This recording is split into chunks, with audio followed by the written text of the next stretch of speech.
Hello everyone, welcome to बायोस्ट्रॉम channel. आज हम एक ऐसी चीज़ के बारे में जानेंगे जो आपके लाइफ टाइम में एक बार तो आपके दिमाग में क्वेश्चन आया ही होगा, that is how to study. लेकिन आपने इस क्वेश्चन को इग्नोर कर दिया होगा या फिर आपको कहा गया होगा कि जैसे और कर रहे हैं वैसे आप कीजिए। यही हुआ होगा या और चीज़ें भी हो सकती हैं।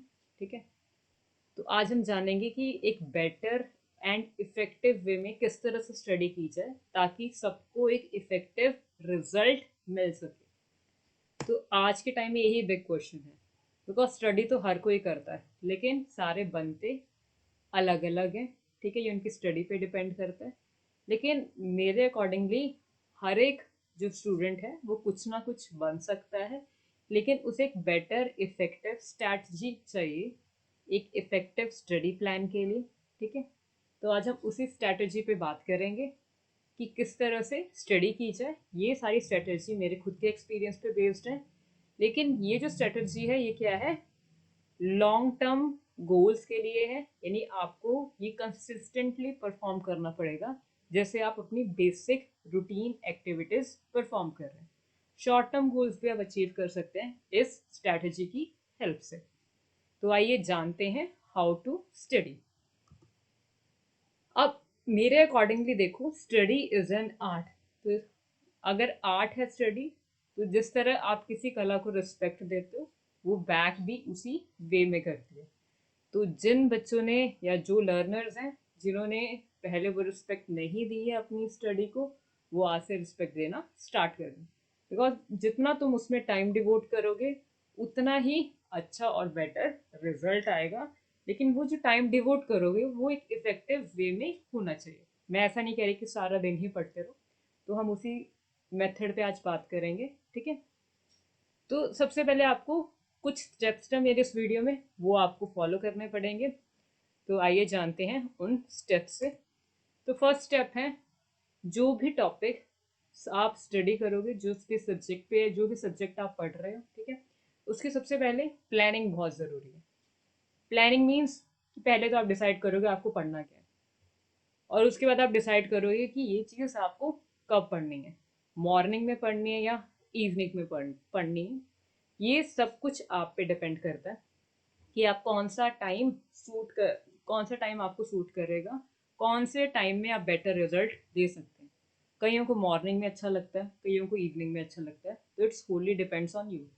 अगर आप मेरे अकॉर्डिंगली जाएँ तो आप मॉर्निंग में पढ़िए, बिकॉज उस टाइम पे थोड़ा इन्वायरमेंट भी साइलेंट होता है। अब आप सोच रहे होंगे इवनिंग में भी तो वही होता है, लेकिन मॉर्निंग में हमारा क्या होता है, पूरा एक शुरू से, यानी कि हम पूरे फ्रेश होते हैं। ठीक है, मूड पूरा फ्रेश होता है, कोई पिछले थॉट्स नहीं आते, हमारा माइंड बिल्कुल एकदम एम्प्टी होता है।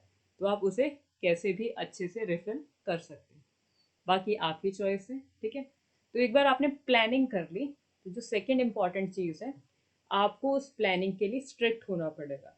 यानी अगर आपने सोच लिया या आपने कहीं लिख लिया कि इतने से इतने टाइम सुबह या इवनिंग या दोपहर को भी आपको इतने से इतने टाइम पढ़ना ही पढ़ना है, इसके बीच में कोई काम नहीं करोगे, कोई और काम। ठीक है, तो आपको उसके लिए बहुत स्ट्रिक्ट होना होगा।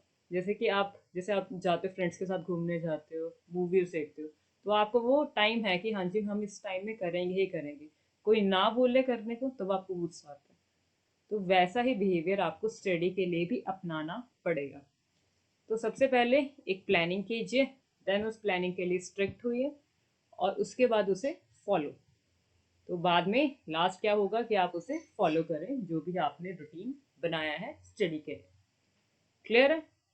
तो आप जब फॉलो करेंगे तो फॉलो किससे, क्या मतलब किस तरह से आप स्टार्ट करेंगे, तो वो हमारा सेकंड स्टेप है। सबसे पहले जो भी आप पढ़ने जा रहे हैं उसे लाउडली पढ़िए।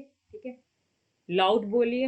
एक आप साउंड रिकॉर्डर ऑन कर लो, उसमें अपनी वॉइस रिकॉर्ड करो, ताकि जो भी आप पढ़ रहे हो बाद में आप उसे सुन सको। फिर जब आप सुनोगे तो उस चीज़ को आप अंडरस्टैंड करो कि बेसिकली ये है किस बारे में टॉपिक, क्या क्या इसके इम्पोर्टेंट पॉइंट्स हैं।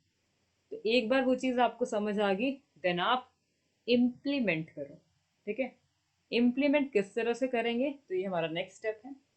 अब इम्प्लीमेंट करेंगे नोट्स की फॉर्म में, यानी आप उसे कहीं लिखोगे तो सही, मैं ये नहीं कह रही कि सारे ही पॉइंट्स लिखोगे, सारे ही पॉइंट्स इंपॉर्टेंट होंगे। जो भी आपको पॉइंट्स इंपॉर्टेंट लग रहे हैं उस टॉपिक के, उन्हें आप एक शॉर्ट नोट्स के फॉर्म में लिखोगे। ठीक है, तो अगर उस टॉपिक में फॉर्मूलाज हैं तो आप वो ऐड अप करोगे उन शॉर्ट नोट्स में। यूनिक टर्म्स आ रही हैं जिनके बारे में आप नहीं जानते, उनकी डेफिनेशन उनके बारे में आप लिखोगे। और हमेशा ये कोशिश करो कि पैराग्राफ के फॉर्म में ना लिख के आप फ्लो चार्ट की फॉर्म में लिखो। ठीक है, इससे क्या होगा, इससे एक इंटरेस्ट भी बना रहेगा और आपको पेपर के टाइम पे चीज़ें याद रहेंगी। और जिस भी आप पेन का यूज़ कर रहे हो, कलरफुल पेन्स भी आप यूज़ कर सकते हो, या फिर अगर नहीं कलरफुल पेन्स पे जाना है तो आप एक पेंसिल और पेन यूज़ कर लो, थोड़ा डिफ्रेंशिएट करने के लिए अपने हेडिंग्स एंड सब हेडिंग्स को। ठीक है, क्योंकि नोट्स जितने नीट एंड क्लीन होंगे उतना पढ़ने में भी अच्छा लगेगा, इंटरेस्ट आएगा, और उतनी चीज़ आपको एग्ज़ाम हॉल में भी याद रहेंगी, ये श्योर है। क्लियर है? तो इस तरह से आप अपने नोट्स प्रिपेयर कर सकते हो। लास्ट में उस टॉपिक के बेस पे जो आपको लग रहा है कि ये क्वेश्चन बन सकते हैं, आप वो क्वेश्चन लिख सकते हो। क्लियर है? तो इस तरह से आप अपने नोट्स रेडी कर सकते हो।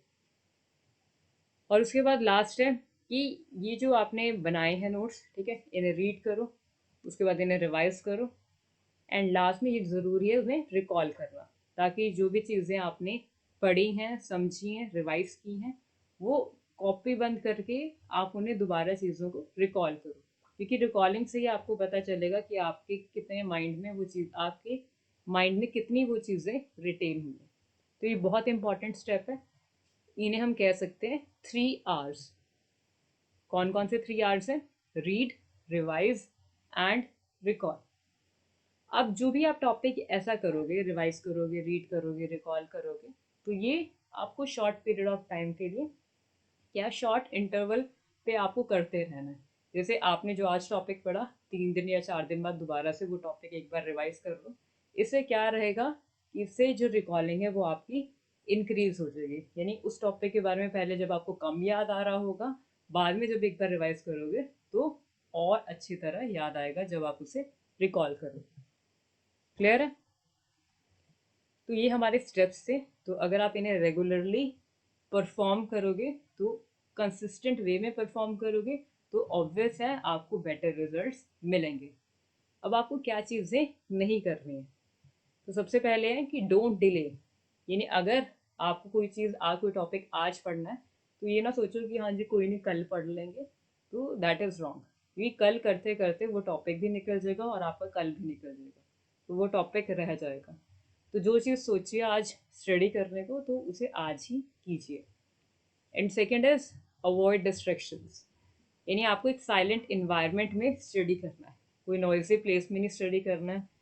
और अपना उस टाइम पे आपका फ़ोन, जो भी इलेक्ट्रॉनिक डिवाइसेस हैं, वो स्विच ऑफ होने, मतलब कि जो भी अभी फ़ोन है, टीवी है, ठीक है, उनके कांटेक्ट में तब नहीं आना है। यानी स्टडी करनी है तो सिर्फ स्टडी करनी है एक साइलेंट प्लेस पे। And third is don't get stressed. अब कई बच्चे होते हैं कि एग्ज़ाम से एक दिन पहले उन्होंने स्टडी करना स्टार्ट किया, फिर स्ट्रेस यानी टेंशन में आ जाते हैं कि ये भी पढ़ा है, ये भी पढ़ा है, क्या पढ़ें क्या पढ़ें। तो इतना स्ट्रेस ना लीजिए, इसलिए शुरू से ही खुद को तैयार करना स्टार्ट कर दीजिए एग्ज़ाम्स के लिए। जितने भी टाइम पढ़ रहे हो उस टाइम को अच्छी तरह डिवोट करो स्टडी के लिए। ठीक है, और बीच में एक शॉर्ट नैप्स लेते रहो, शॉर्ट शॉर्ट ब्रेक्स लेते रहो। ठीक है, एक कॉन्टिन्यू वे में ना करो, बीच में ब्रेक लेके कर लो, तो वो ज़्यादा इफेक्टिव रहेगा। And don't depend on one source. One source means कि टीचर्स पे ही फुली डिपेंड ना रहो। खुद नोट्स, खुद सेल्फ स्टडी के नोट्स खुद भी कुछ प्रिपेयर किया करो, कुछ एडिशनल पढ़ा उस टॉपिक के बारे में, विद डिफरेंट बुक्स की हेल्प से, या इंटरनेट की हेल्प से, या कोई और स्टूडेंट पढ़ रहा है किसी और स्कूल में उसकी हेल्प से, ठीक है, उसके नोट्स की हेल्प से। तो आप इस तरह से चीज़ें इफ़ेक्टिव वे में कर सकते हो। तो अगर आप ये सारे प्रिकॉशंस लेंगे और साथ ही साथ जो अभी हमने स्टेप डिस्कस किए वो आप अच्छी तरह फॉलो करेंगे, तो आपको एक बेटर और एक मेरेकल वाले रिजल्ट मिलेंगे। तो आई थिंक आपको ये वीडियो अच्छा लगा हो, और अगर जिन्हें वीडियो अच्छा लगा हो वो इसे लाइक कीजिए, शेयर कीजिए एंड चैनल को सब्सक्राइब करना ना भूलिए। Thank you.